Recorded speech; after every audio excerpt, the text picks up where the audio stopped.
सच्ची भक्ति है मेरी माँ की सच्ची भक्ति है। जगदम्बे के सेवक ने फिर माँ का यज्ञ रचाया है। मेरी माँ का यज्ञ रचाया है, मेरी माँ का यज्ञ रचाया है। घर के सब परिवार इकट्ठा संगत को बुलवाया है। सब संगत को बुलवाया है, सब संगत को बुलवाया है। भाई प्रसन्न मेरी माँ को ज्वाला सपने में दर्श दिखाया है। सपने में दर्श दिखाया है, सपने में दर्श दिखाया है। तेरे घर दो कन्या होगी यही वचन सुनाया है। यही वचन सुनाया है, यही वचन सुनाया है। होकर के प्रसन्न माँ पे फिर सपने में आती है। फिर सपने में आती है, फिर सपने में आती है। तेरे घर दो कन्या होगी माता सत्य बताती है। माता सत्य बताती है, माता सत्य बताती है। ओ जय जय दुर्गे महारानी की, जय जय दुर्गे महारानी की। ओ जय शक्ति आदि भवानी की, जय शक्ति आदि भवानी की। जय जय दुर्गे महारानी की, जय जय दुर्गे महारानी की। वाली माता तेरी सदा ही जय। शिव वीर लोकरा ठाकर तेरी सदा ही जय। बाबा कृपाल भैरव तेरी सदा ही जय। जयकारा शेरावाली का बोल साचे। इनका नाम था राजा स्पर्श।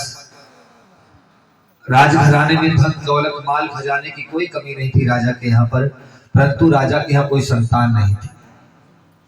अपने नगर से किसी दूसरे नगर में भ्रमण करने जाते थे, लोग उन्हें निर्वंशी कहा करते थे। क्या कहते थे? निर्वंशी किसे कहते हैं? हाँ, जिनके वंश को चलाने वाला कोई उत्तराधिकारी ना हो उसे ही निर्वंशी कहा जाता है। राजा के यहाँ कोई संतान, मन ही मन बहुत चिंतित रहा करते थे। एक बार मन में विचार बना क्यों ना हम ब्राह्मणों के पास जाकर और पत्रा में दिखवाएं कि हमारे जीवन में संतान का सुख है या। पंडित जी के पास गए, पंडित जी को बताया, पंडित जी ने पत्रा देखी, कहने लगे महाराज आपके यहाँ एक नहीं बल्कि दो संतानों का योग है। पंडित जी ने क्या बताया? सारा योग तो मच्छर ने छूट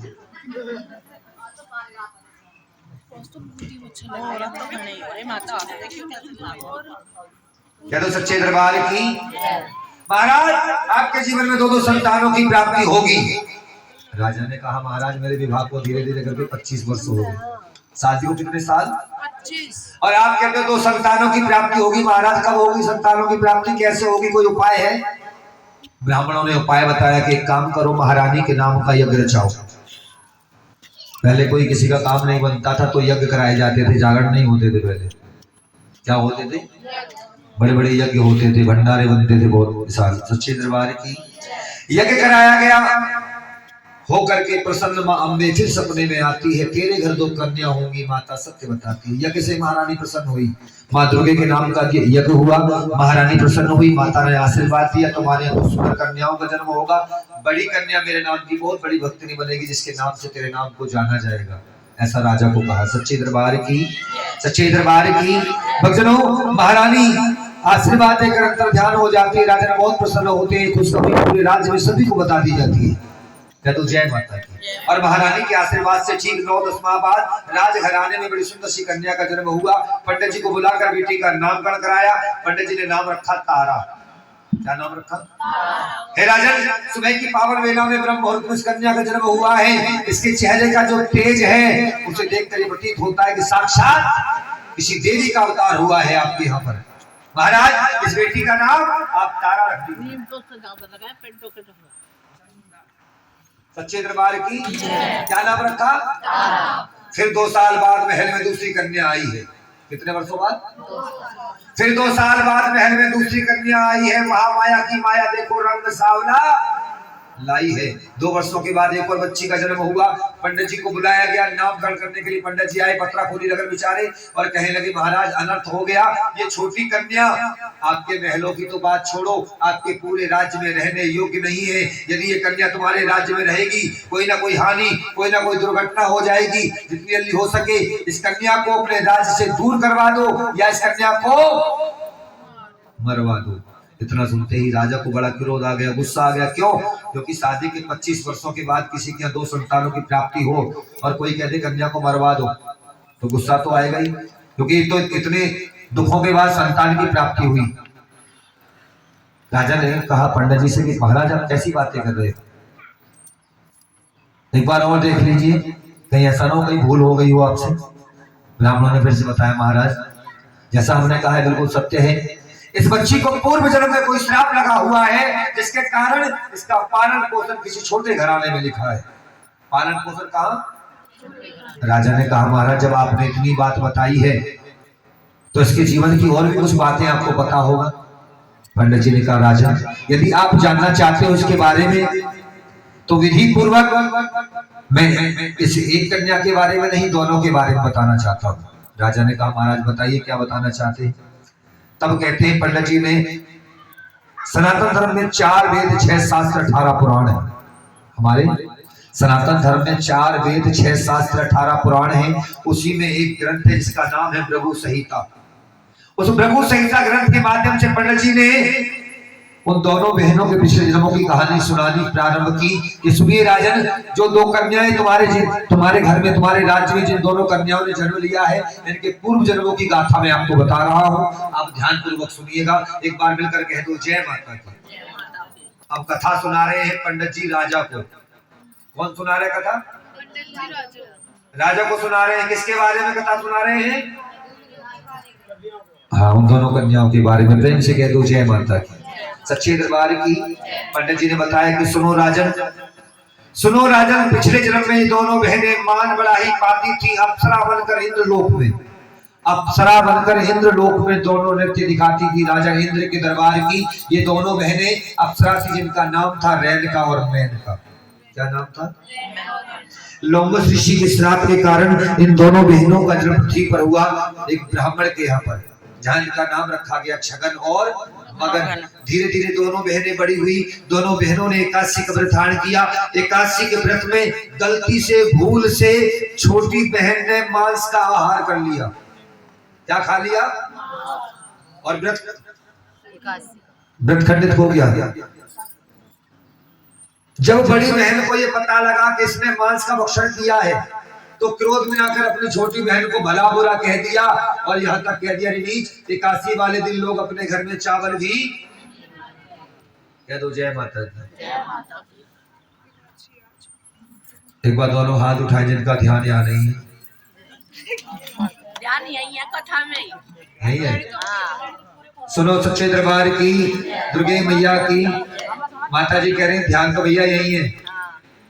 तो अपने पड़ोसन से पूछियो, किसी और से पूछे कि कथा कहाँ चल रही है, पूछियो इससे। बता दो कितना चल रही है कथा कहाँ चल रही है बताओ। लड़कियों के मतलब पंडित जी का भी सुना रहे हैं कि उन्होंने मांस खा लिया था लड़की ने, तो छोटी बहन ने फिर बड़ी वाली। सच्चे दरबार की। लेकिन यहाँ आप थी नहीं यहाँ पे थोड़ी देर पहले। सच्चे दरबार की, दुर्गे मैया की।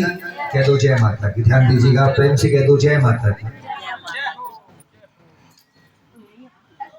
सच्चे दरबार की।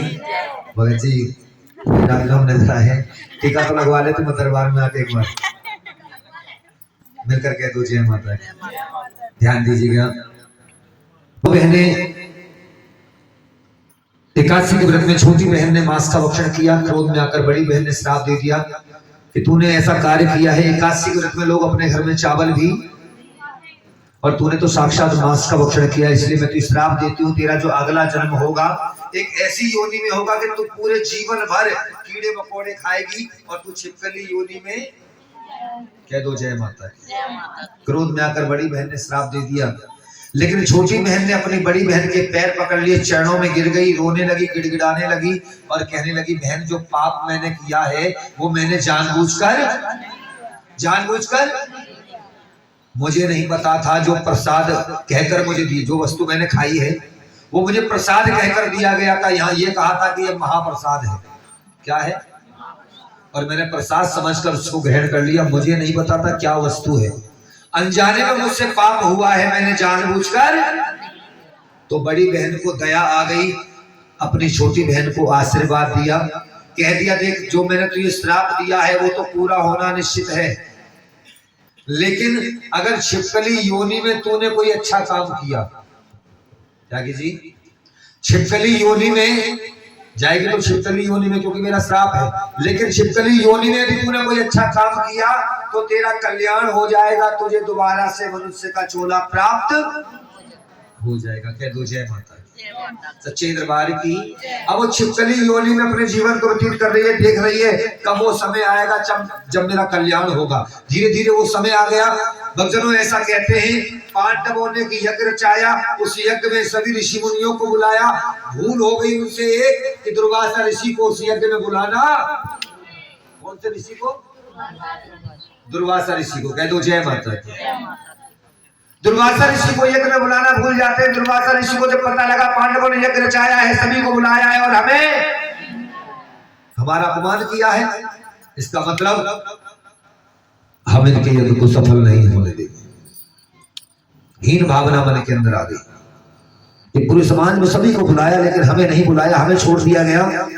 इसका मतलब समाज में हमारा कोई मान सम्मान इत्यादि कुछ नहीं। क्रोध में आकर कह दिया जाओ। हमने भी मन में सोच लिया है कि यज्ञ को हम सफल नहीं होने देंगे, मन में ठान लिया। कह दो जय माता। अभी सोच रहे हैं, विचार कर रहे हैं मन में कि यज्ञ को रोका कैसे जाए, विघन कैसे डाला जाए। दुर्वासा ऋषि एक माया ऋषि थे। अपनी माया से दुर्वासा ऋषि ने अपने रूप को बदल लिया। दुर्वासा ऋषि ने विशाल का पक्षी का रूप बनाया, जिसे हम बाज के नाम से जानते हैं। एक बाज का रूप धारण किया और जंगल से एक जहरीला सांप जो जमीन पर पड़ा हुआ था, मरा हुआ, देखा, उस सांप को अपने पंजों में उठा लिया और पहुंच गए वहां पर जहां वो यज्ञ चल रहा था। सभी से नजरें बचाकर वो जहरीला सांप भरे हुए खीर के कढ़ाव के अंदर, किसी ने दृश्य को नहीं देख पाया, परंतु फिर भी कोई जीव, कोई प्राणी ऐसा था जो देख रहा था। कौन था वो? छिपकली ने सोचा कि आज जो भी व्यक्ति प्रसाद को खाएगा उसकी मृत्यु। छिपकली मन में सोच रही है कि ना जाने कितने व्यक्तियों का ये प्रसाद है और जो भी इसको खाएगा सबकी मृत्यु हो जाएगी। उसे अपनी बहन का दिया हुआ वरदान याद आ गया। उसे अपनी बड़ी बहन का दिया हुआ वरदान याद आ गया। जाते जाते उसकी बहन ने क्या वरदान दिया था?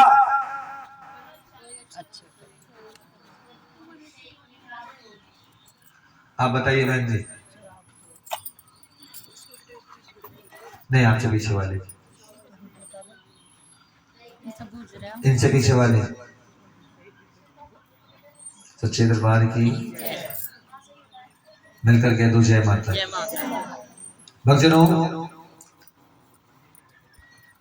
प्रेम से कह दो सच्चे दरबार की। थोड़ी बहुत देर की बात है। देखो, मैं भी कथा के बीच में इधर उधर की कोई बातें नहीं करूंगा। सिर्फ और सिर्फ किसी के योग्य नहीं है, किसी के खाने योग्य नहीं है। सच्चे दरबार की। उसे अपने बहन का दिया हुआ वरदान याद आ गया कि मेरी बहन ने जाते जाते मुझे वरदान दिया था कि तूने कोई अच्छा काम किया छिपकली योनि में तो तेरा कल्याण हो जाएगा। आज अगर मैंने इस प्रसाद में गिरकर अपने प्राणों को त्याग दिया और इन सबके प्राण बचा लिए तो इससे बड़ा परोपकार कोई और दूसरा नहीं हो सकता। प्रेम से कह दो जय माता की। जैसे ऋषि मुनि उस प्रसाद को लेने के लिए आई, सभी की नजरों के सामने वो छिपकली ने उस प्रसाद में गिरकर अपने प्राणों का बलिदान। सच्चे दरबार की। जैसे ऋषि मुनियों ने छिपकली को गिरते हुए देखा तो मन में और ज्यादा क्रोध आ गया और गुस्से में आकर छिपकली को सभी ऋषि मुनियों ने भला बुरा कहा। यहाँ तक कह दिया कि नीच, तू तो पहले से नीच योनि में थी, तू तो पहले से ही नीच योनि में थी और तूने शुभ काम के अंदर एक और नीचता का कार्य किया है, इसलिए तेरा जो अगला जन्म होगा इससे भी नीच योनि में होगा। कह दो जय माता। होगी नहीं पूरी? सच्चे दरबार की। अगला जन्म इससे भी नीच योनि में होगा। कह दो जय माता। अब देखिए, छिपकली ने एक बहुत अच्छा काम किया, एक बहुत अच्छा काम किया। सभी के प्राणों को बचाने के लिए उसने अपने प्राण भी दे दिए। बदले में क्या मिला? शराब। क्यों? क्योंकि किसी को यह नहीं पता था कि छिपकली ने कोई अच्छा काम किया है। किसी को नहीं पता था। सबने सोचा कि छिपकली ने इस प्रसाद में गिरकर सारा प्रसाद खराब, अब प्रसाद तो जहरीला हो चुका है, उसे कहीं खुले में भी नहीं छोड़ सकते क्योंकि कोई भी जीव जंतु खा लेगा और जो खाएगा वो, इसीलिए उस प्रसाद को ले जाकर दूर जंगल में गड्ढा खुदवाया। गड्ढा खुदवाने के बाद प्रसाद को जब गड्ढे के अंदर पलटा गया तब सभी ने कड़ाव में तली में जो छिपकली से पहले उसके अंदर गिरा हुआ था, क्या था? सांप के अस्थि पंजर देखे और सभी आश्चर्यचकित रह गए। मन में सोचने लगी कि छिपकली यदि हमारी नजरों के सामने इस प्रसाद में न गिरती तो हम सब प्रसाद को, जोर से बोला करो, हम सब प्रसाद को, हम सबकी मृत्यु हो जाती। छिपकली ने हमारे प्राण बचा लिए, हमने बदले में श्राप दिया, हमसे बहुत बड़ा। अब सभी ऋषि मुनि हाथ जोड़कर प्रार्थना कर रहे हैं, देवी हमसे तो बहुत बड़ा पाप हो गया, तुमने तो हमारे प्राण बचाए और हमने तुम्हें श्राप दिया। सभी ने हाथ जोड़कर विनती की और यहाँ तक कह दिया, कह देवी हम तुम्हें आशीर्वाद देते हैं, तुमने हमारे प्राणों की रक्षा की है, इसलिए तुम्हारा जो अगला जन्म होगा वो सर्व योनि से उत्तम मनुष्य योनि में होगा, परंतु तुम्हारा पालन पोषण इसी छोटे घराने में होगा। पालन पोषण कहाँ होगा? ये कथा कौन किसको सुना रहा था? कौन सुना रहा था?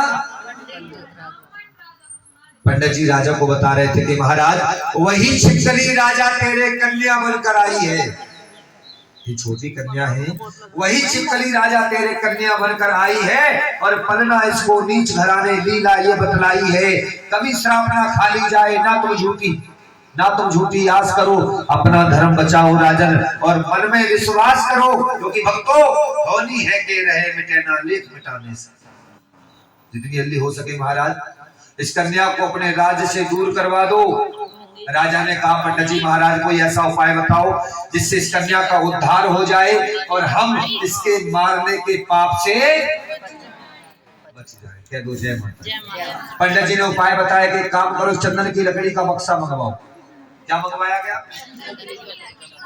एक बक्सा मंगवाया, उस कन्या को बक्से के अंदर बंद किया, उस बक्से के चारों तरफ हीरे मोती जड़वा दिए और कहा महाराज किसी बहते हुए जल के अंदर इस बक्से को प्रवाह कर दो, धन के लालच में कोई बक्से को निकाल लेगा, तुम्हारी बिटिया का पालन पोषण।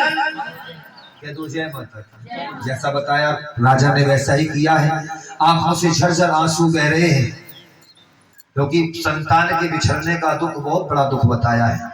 दुख तो बहुत सारे हैं संसार में, दुख तो बहुत सारे, लेकिन 4 दुख ऐसे बताए जो बड़े हैं। कहते हैं तुलसी दुख अनेक हैं, तुलसी दुख अनेक हैं, दारुण दुख हैं 4, भूमि छुटन, भैया मरण, सुध बिछड़न या गुणवंती नार।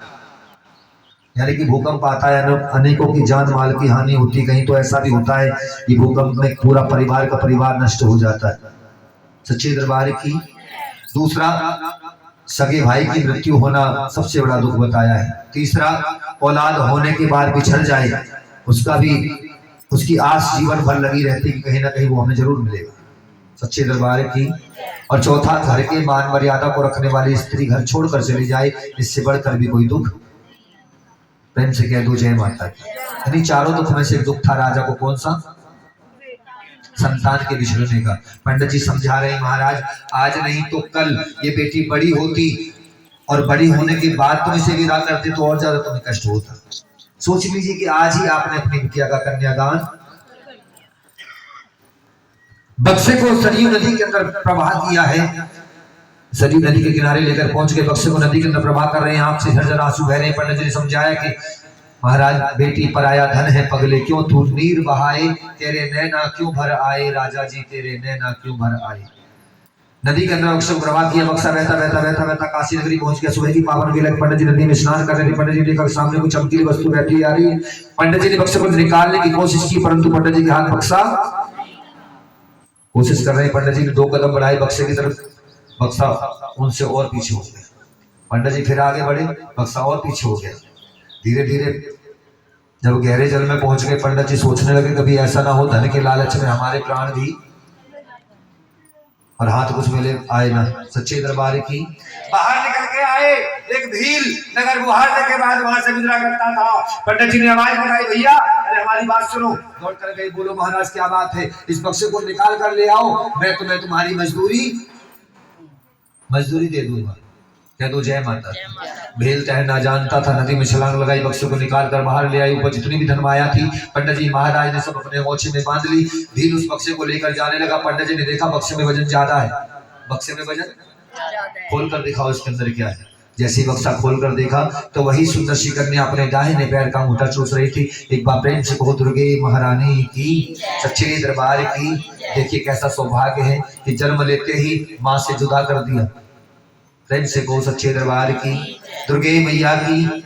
अब देखिए उस भीम ने जब देखा उस कन्या को उठाकर अपने सीने से लगाया, आंखों में आंसू भराए और मन में सोच रहे कि माँ आज 12 वर्षों में तूने मेरी पुकार सुनी है। भील के विवाह को भी 12 वर्ष हो गई थी।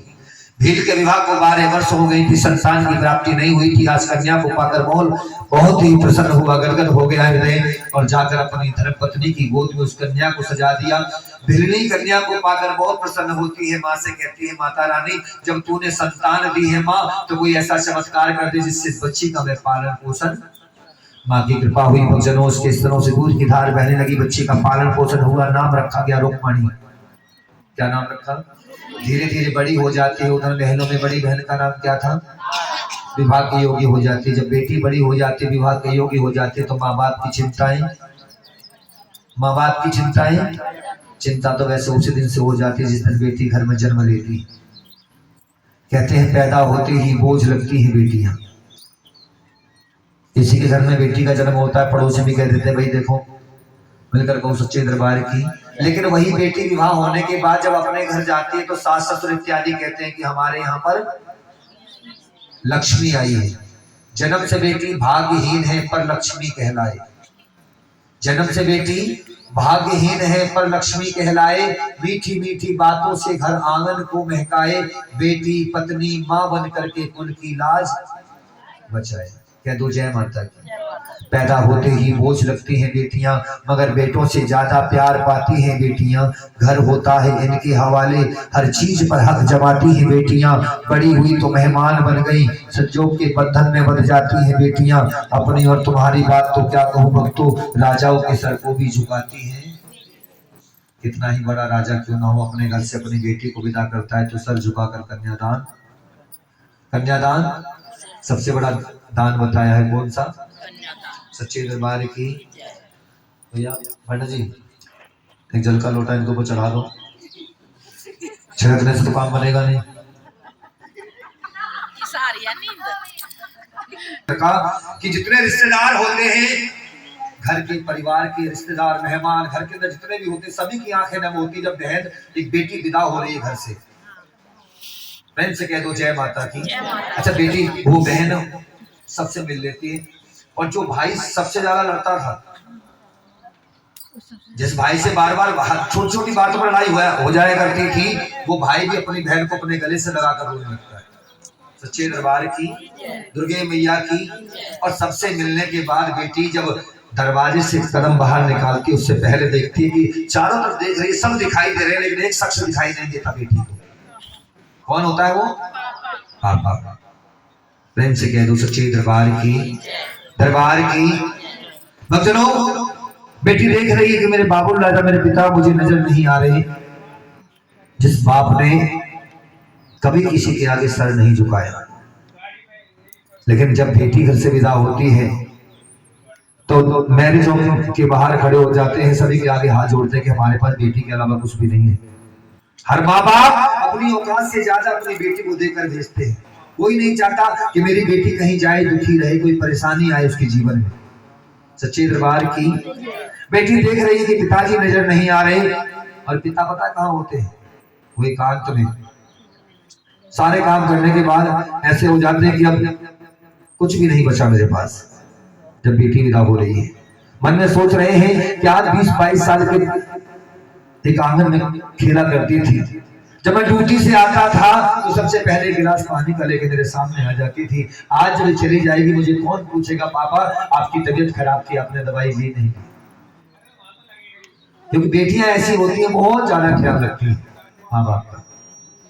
प्रेम से कह दो सच्चे दरबार की, दरबार की। पिता मन ही मन सोच रहा है, जब खाना खाने बैठता था मुझसे जिद करती थी, पापा देखो गरम रोटी लेकर आई, एक और लेनी पड़ेगी।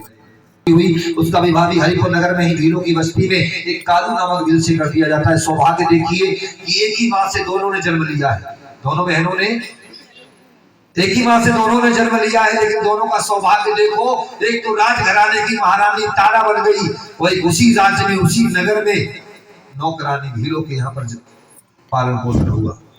सच्चे दरबार की क्या है ये सब? कर्मों का फल, कर्मों की है ये माया, कर्मों के खेल सारे, कर्मों से ही बने हैं क्या क्या अजब नजारे। धर्म ग्रंथ में भी प्राणी को यही पाठ पढ़ाया है, जिसने जैसा कर्म किया है वैसा ही फल। के दो जय माता दी, दुर्गे मैया की। दोनों बहनें एक ही नगर में अपने जीवन को व्यतीत कर रही हैं। रानी तारा माँ की बहुत बड़ी भक्तनी थी। माँ की आशीर्वाद से रानी तारा के यहाँ पर पुत्र की प्राप्ति हुई और बेटे की खुशी में रानी तारा ने अपने महलों में माँ के नाम का जगराता कराया। किस खुशी में? पुत्र प्राप्ति की खुशी में जगराता कराया है रानी तारा ने अपने महलों में। बड़े सुंदर सुंदर भजन कीर्तन गाए हैं। इधर सुनिएगा, जो रुक्मण की सास थी, रुक्मण की सास रानी तारा के महलों में सफाई का कार्य किया करती थी। जिस रोज रानी तारा के यहाँ पर माता रानी के नाम का जगराता है, पुत्र प्राप्ति खुशी में जगराता कराया रानी तारा ने। और जब जगराता हो रहा है, उससे पहले रुक्मण की सास की तबीयत बहुत ज्यादा खराब हो गई। रुक्मण की सास की तबीयत बहुत ज्यादा खराब हो गई। अपनी बहू को कहा कि बहू, आज मेरी तबीयत बहुत ज्यादा खराब है और आज नहीं तो कल जो कार्य मैं कर रही हूँ वो तुझे ही। सच्चे दरबार की, क्योंकि मेरे बाद घर कौन संभालेगा, तुम्हें ही सब देखना है। सास की आज्ञा मान ली बहू ने, और बहू दौड़ी दौड़ी चल देती है रानी तारा के, रानी तारा के किसकी आज्ञा मान के? एक बार हाथ उठाओ जो सास की आज्ञा मानती है।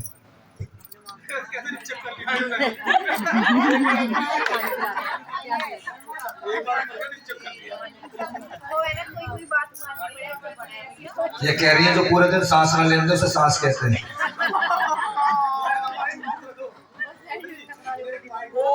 एक एक लेके आऊंगा। सच्चे दरबार की, जो पूरे दिन सांस न लेते उसे, और ससुर जो सास के सुर मसुर में लावे। हाँ सही कह रहे हैं। सच्चे तो कह रहे तो लाना पड़े। सच्चे दरबार की, लेकिन सच्चाई है देखो, अब तो सास इतनी, अब तो सास बहुत ज्यादा ख्याल रखती है बहुओं का, है ना। अब की सास बहुत ज्यादा, पहले ऐसा नहीं था, पहले बहुत ज्यादा। हाँ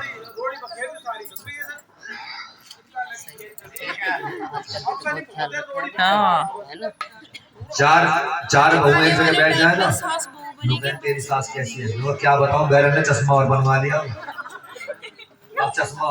बहन एक बात बताओ, तुम्हारे घर में जय जयकार हो रही थी माता रानी की, तब रानी तारा ने बताया कि हमारे यहाँ तो पुत्र प्राप्ति की खुशी में अपने माँ के नाम का जगराता कराया था। रुक्मण ने भी साड़ी का पल्ला फैलाकर माता रानी के सामने प्रार्थना की, माता रानी मैं भी तेरे नाम का जगराता अपने घर के अंदर कराऊंगी। कब? जब मेरे घर में भी पुत्र की प्राप्ति होगी।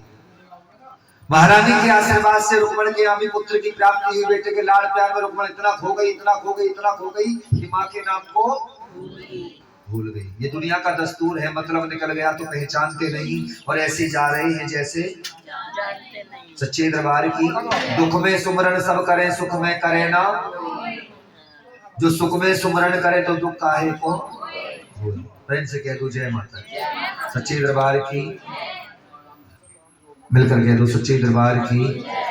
भक्तों, रानी तारा माँ की बहुत बड़ी भक्तिनी थी, लेकिन रुक्मण को याद नहीं रहा कि मैंने कभी माँ के नाम का जागरण भी बोला है। बेटा 1 वर्ष का नहीं, धीरे धीरे 5 साल का हो गया, उसे याद नहीं आया। माता रानी ने उसे याद दिलाने के लिए हल्का सा प्रकोप छोड़ा, इससे बेटे के पूरे शरीर पर छोटे छोटे दाने निकल आए। उसे क्या कहते हैं हम लोग, क्या कहते हैं? सच्चे दरबार की। उसका इलाज किसी हकीम, किसी डॉक्टर के घर पे नहीं होता। बेटा बहुत ज्यादा बीमार हो गया, नौबत ऐसी आ गई, अन्न जल भी ग्रहण करना बंद कर दिया। रुक्मण बहुत ज्यादा परेशान हो गई, रानी तारा के पास पहुंच जाती है और समय देखते ही रानी तारा से बात करने लगी। रानी तारा ने कहा, एक बात याद कर, तूने कोई मन्नत मांगी थी पुत्र प्राप्ति की खुशी में जगराता कराऊंगी, तूने जगराता, अगर तू आज ही माँ के नाम की जोत जगाएगी तेरा बेटा बिल्कुल ठीक तो जय माता। रुक्मण कहने लगी, बहन मुझे तो कोई नियम नहीं पता जागरण कराने का। तब रानी तारा ने कहा, एक काम करो, अपने घर जाओ, एक शुद्ध सवा मीटर लाल कपड़ा लेना। ध्यान दीजिए क्या गिरी। रानी तारा ने अपनी छोटी बहन से कहा रुक्मण से कि जगराता कराना है, यदि तुम्हें अपने घर जागरण कराना है तो अपने घर जाओ, एक शुद्ध सवा मीटर लाल कपड़ा लेना, हल्दी में पीले चावल करके, इच्छा के अनुसार कुछ दक्षिणा रख के, पान सुपारी इत्यादि रख के किसी महंत को, किसी ब्राह्मण को दे देना। वो तुम्हारे घर माँ की जोत जगाने के लिए आ जाएंगे। सच्चे दरबार की, दुर्गे मैया की या दो जय माता की। जैसा बताया वैसा ही है। लेकिन पंडित जी के पास गई, पंडित जी ने इनकार कर दिया। अब दौड़ी दौड़ी रानी तारा के महलों में पहुंची। रानी तारा ने जैसे बताया कि पंडित जी के पास जाना, जगराता करने के लिए आ जाएंगे, लेकिन पंडित जी ने हाथ जोड़ लिए दूर से ही कि तुम तो छोटे घराने से आई हो, तुम्हारे यहाँ का अन्न जल भी हम ग्रहण और नहीं करेंगे तो जगराता भी सफल, और जगराता सफल नहीं होगा तो कराने का फायदा क्या है आपसे। रानी तारा के पास चले जाओ, वो राज्य की महारानी है, अगर जाओगे तो जरूर तुम्हारी कोई ना कोई सुनवाई हो जाएगी। दौड़ी दौड़ी रानी तारा के पास पहुंची और कह दिया, बहन यदि पूछा है तो जगराता हो सकता है, अन्यथा। रानी तारा ने वचन दे दिया कि जाओ अपने घर निश्चिंत होकर, मैं तुम्हें वचन देती हूँ पूरी भक्त मंडली के साथ मैं समय के अनुसार तेरे घर पर माता रानी की जोत जगाने के लिए। किसने कहा? रानी तारा ने वचन दे दिया अपनी बहन को। दोनों की बातें जब हो रही थी, ध्यान दीजिए, रानी तारा की रुक्मण की ये बातें हो रही थी। एक सेनापति, एक चुगलखोर, जिसने सारी बातें सुनी और जाकर राजा से चुगली। एक बार दोनों हाथ उठाओ सबसे ऊंचे जो ऐसा करते हैं।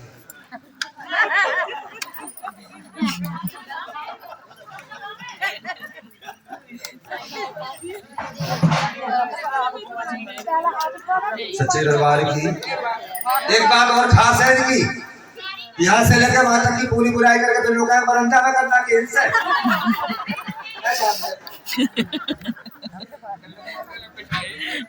सच्चे दरबार की कोई ऐसा उपाय करो जिससे रानी तारा जागरण पे। राजा ने कहा, एक बार मैं त्यागी जी प्रार्थना करूंगा, आपने पीले चावल दिए थे, लाल कपड़े में पीले चावल बांध के दिए थे क्या? परिवार के राजा जिन्होंने जोड़े से पूजन कराया था, एक बार आ जाइए।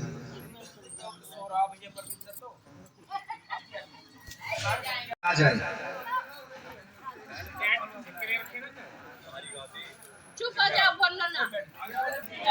रानी तारा ने वचन दे दिया है अपनी बहन को, उधर चुगली लगा दी। अब उस राजा पूछ रहा है कि कोई उपाय निकालो, इससे कोई फायदा नहीं है, जितनी जल्दी हो सके कोई उपाय ऐसा बताओ जिससे रानी तारा छोटे घराने में जागरण में ना जाए। तो राजा से कहा, जिस चुगलखोर ने चुगली लगाई थी उसी ने निकाल दिया उपाय कि महाराज सीधा हाथ आगे करो। जैसे सीधा हाथ आगे बढ़ाया, उस्तरा लेकर उंगली में चीरा लगा दिया। उंगली में चीरा लगाया और कहा, महाराज थोड़ा सा नमक और लगाओ उसमें। नमक लगा दिया, फिर पट्टी बांध दी ऊपर से, इसमें 11 डोने हलवा चना निकलवा के दरबार में भिजवा देना। सच्चे दरबार की, दुर्गे मैया की, पट्टी बांध दी उंगली पे नमक लगाकर। अब राजा को बहुत ज्यादा दुख हो रहा है, कष्ट हो रहा है, राजा को नींद नहीं आ रही, और ये भी कह दिया कि महाराज अब तुम्हें गारंटी है पूरी रात नींद नहीं आ सकती तुम्हें, क्योंकि गांव में नमक लग जाएगा तो नींद आ जाएगी। सच्चे दरबार की, दुर्गे महारानी की। रानी तारा बहुत बड़ी भक्तनी थी, माता रानी से प्रार्थना कर रही है, हे जगजननी जगदम्बा, मैंने अपनी छोटी बहन को वचन दिया है, अगर समय के अनुसार मैं नहीं पहुंची तो मेरी नहीं मां तेरे नाम की लाज जाएगी। बहुत सारे भक्त हैं जो मुझे मानते हैं तेरी भक्ति से, माता रानी कोई ऐसा चमत्कार कर दो जिससे राजा को नींद आ जाए। ऐसा कहते हैं भक्तजनों, महारानी ने कृपा की और माता रानी ने योग माया को भेजा। ठंडी ठंडी हवाएं चलने लग जाती हैं, जब ठंडी ठंडी हवाएं राजा को स्पर्श करती हैं तो राजा को नींद आ जाती है। जैसे राजा को नींद आई, रानी तारा ने देखा कि दरवाजे के बाहर पहरेदार खड़े हुए, दरबार के बाहर पहरेदार खड़े हुए, अब मैं कैसे जाऊंगी। देखा तो एक रोशनदान की खिड़की खुली हुई थी, उस खिड़की के माध्यम से रानी तारा ने अपने साड़ी के पल्ले से पल्ला बांध लिया। न जाने कितनी कठिनाइयों का सामना करते हुए रानी तारा छम छम करती हुई जा रही है। जंगल के रास्ते से दो चोर मिल जाते हैं, जंगल में छीना झपटी में रानी तारा के कंगन पाजे वहां गिर जाते हैं। फिर भी माँ के नाम का सहारा लेकर पहुंच जाते हैं भीलों की नगरी में। जाकर माँ की जोत जगाई, बड़े सुंदर सुंदर भजन कीर्तन गाने प्रारंभ किए। किसने? बहुत सुंदर सुंदर भजन कीर्तन गाए। एक बार आप भी मिलकर गाओ कि जिससे भजन में माता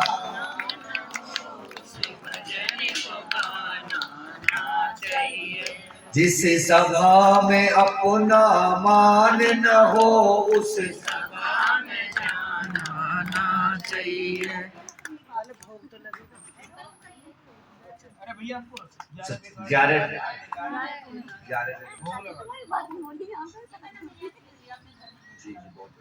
प्रेम से कह दो सच्चे दरबार की जय, मैया की जय। अच्छा, ये भजन किस किस को याद आता था जो मैं गा रहा था अभी? सच्चे दरबार की बहुत पुराना भजन है, जब भी गाया जाता है बड़ा प्यारा लगता है। और गाते गाते आप लोग बड़े हो गए। पहुंच जाते हैं भीलों की नगरी में, जहां वो जागरण हो रहा था। जागरण बंद कमरे में हो रहा था, ऐसे खोले में जोत नहीं जगाई जाती थी पहले। महाकाली के जागरण होते थे भीलों की नगरी में। आज माता काली के नाम की जोत जगाकर माँ के नाम का भजन हो रहा है।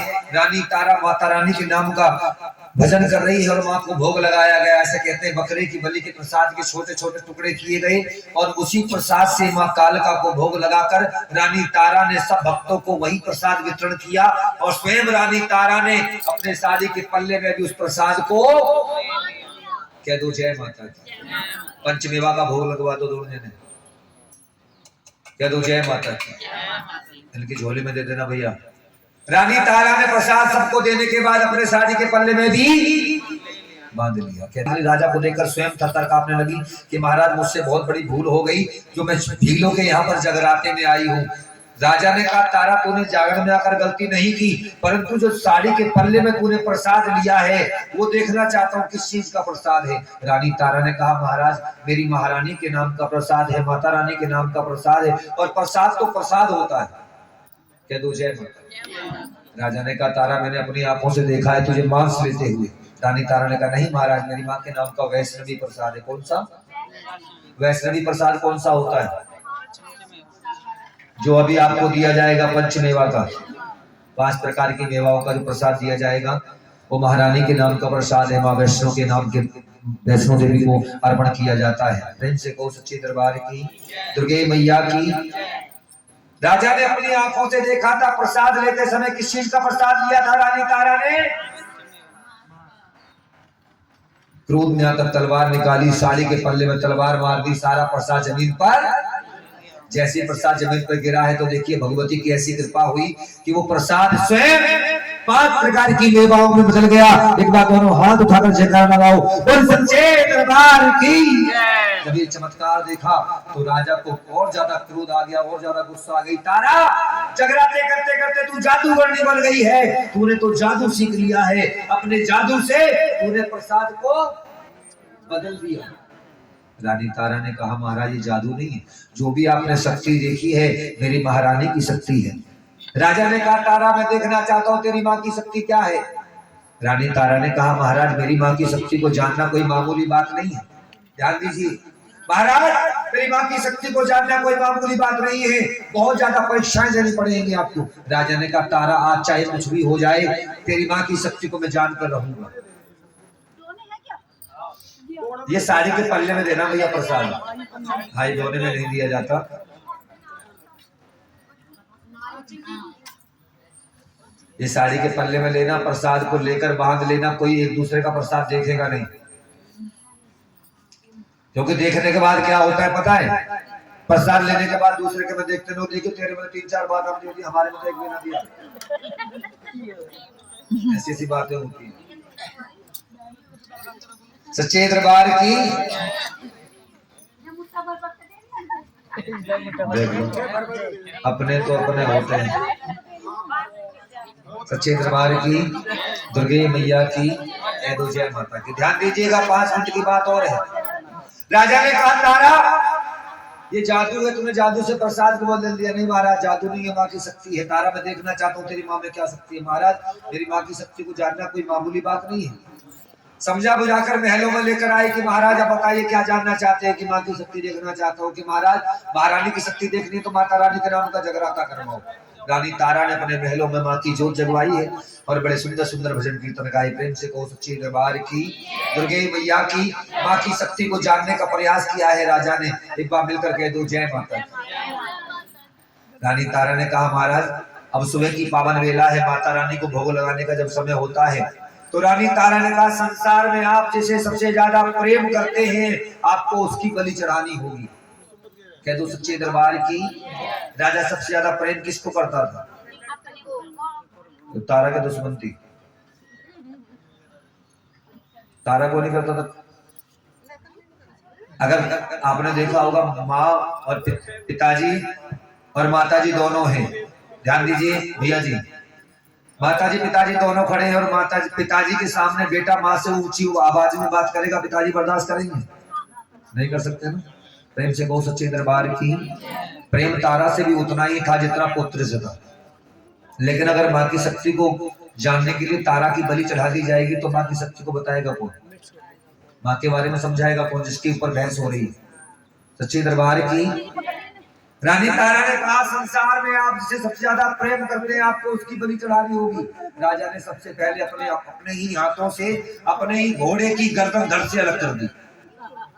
रानी तारा की आंखों से आंसू बहने लगे। महाराज आपने क्या कर दिया? एक बेजुबान जानवर की बलि चढ़ा दी आपने जो आपसे कुछ कह नहीं सकता है। अरे इसे काटने से आपका क्या गया?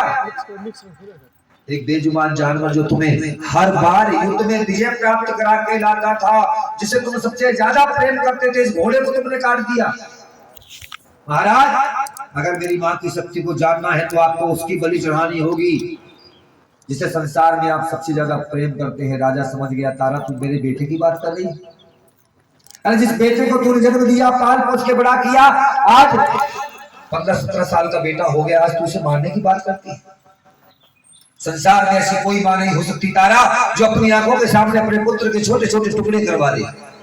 रानी तारा ने कहा महाराज एक बेजुबान जानवर को जब आपने काटा था, जब आपने ये बातें नहीं पूछी थी, आपने एक बार भी नहीं सोचा था कि ये भी किसी माँ का लाल है, इसमें भी वही प्राण है जो आपके पुत्र के अंदर है।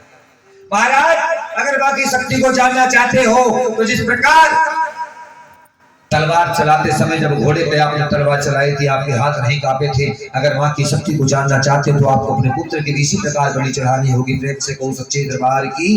माँ की शक्ति को जानने के लिए कहते हैं राजा ने अपने पुत्र की परवाह नहीं की, क्योंकि कहते हैं बाल हट राज हट और कौन कह रहा पर सच्चे दरबार की। बाल हट राज हट और त्रिया हट। रानी तारा भी जिद पे अड़ी हुई थी, राजा भी जिद पे अड़ा हुआ था कि मैं जान कर रहूंगा। सच्चे दरबार की। मिलकर कह दो जय माता दी। रानी तारा ने कहा महाराज माँ की शक्ति को जानना तो आपको पुत्र की बलि चढ़ानी होगी। पुत्र के लिए छोटे छोटे टुकड़े करवा दिए। आंखों से आंसू बहने लगे, जोर जोर से रोने लगे। राजा तारा तुमने क्या करवा दिया? मेरे बेटे को मुझसे जुदा करवा दिया। अरे जिस पुत्र ने उंगली पकड़कर पूरे बगीचे की सैर कराता था, तारा तू मां नहीं तू डायन बन गई। इस बेटे को जन्म दिया, पाल पोस के बड़ा किया, आज तूने मेरे लाल को मुझसे जुदा कर दिया। तारा संसार में कोई मां ऐसी नहीं हो सकती। रोने लगे, विलाप करने लगे। रानी तारा ने कहा महाराज ये रोने का समय नहीं है, ये रोने का समय। अगर माँ की शक्ति को जानना चाहते हो तो आप ध्यान दीजिए। नमस्ते। अगर माँ की शक्ति को आप जानना चाहते हो तो आपको जैसा मैं कहूंगी आपको वैसा करना होगा। बड़े बड़े दो कढ़ाव मंगवाओ जिसमें प्रसाद बनाया जाता है। बड़े बड़े दो कढ़ाव मंगवाए गए। एक जगह पुत्र के छोटे छोटे टुकड़े करवाए, एक जगह उस घोड़े के भी छोटे छोटे टुकड़े करवाकर प्रसाद बनने के लिए रख दिया। प्रसाद बन के तैयार हो गया। प्रसाद को 5 जगह बड़े सुंदर सुंदर थाल में सजाया गया। सबसे पहले माता रानी को भोग लगाया। माँ को भोग लगाने के बाद रानी तारा ने कहा एक काम करो, अगर माँ की शक्ति को जानना चाहते हो तो आपको ये प्रसाद ग्रहण करना होगा। आपको ये प्रसाद। आंखों में फिर से आंसू भर आए। तारा तो कैसी बातें कर रही है? अरे जिस पुत्र की उंगली पकड़कर पूरे बगीचे की सैर कराता था, मैं कैसे उसके मांस को कैसे ग्रहण कर सकता हूँ? रानी तारा ने कहा महाराज जिस वस्तु से भगवान को परमात्मा को भोग लगा देते हैं वो तो स्वयं प्रसाद बन जाती है। हे राजन, इस वस्तु को आप प्रसाद समझ कर ग्रहण कर लीजिए। मिलकर कह दो सच्चे दरबार की, दुर्गे मैया की। राजा ने प्रसाद समझ कर ग्रहण तो किया है, लेकिन फिर भी कोई चमत्कार देखने को नहीं मिला। रानी तारा ने कहा चमत्कार देखना तो जाइए अस्तबल में, जहाँ अपने घोड़े को बांधा करते थे, जाकर देखिए वही घोड़ा बना हुआ मिलेगा।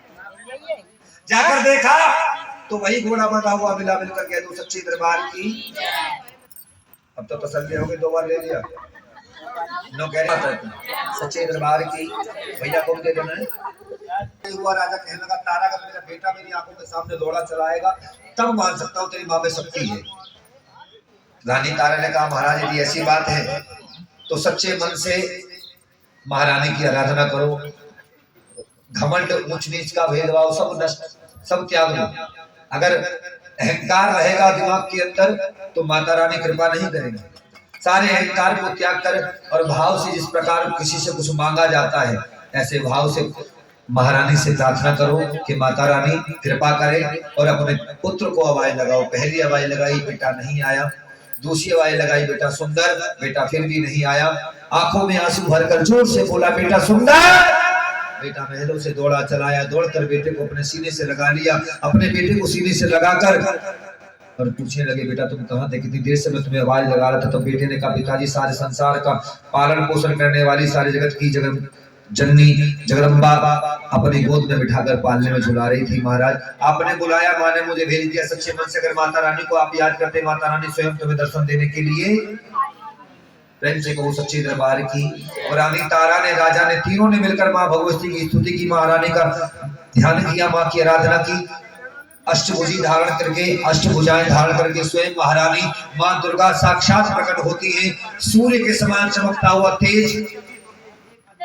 राजा ने महारानी का दर्शन किया, माता रानी के चरणों में साष्टांग प्रणाम किया, लेट गए माँ के चरणों में और कहने लगे माँ। छुट्टी नहीं हुई थी। सच्चे दरबार की।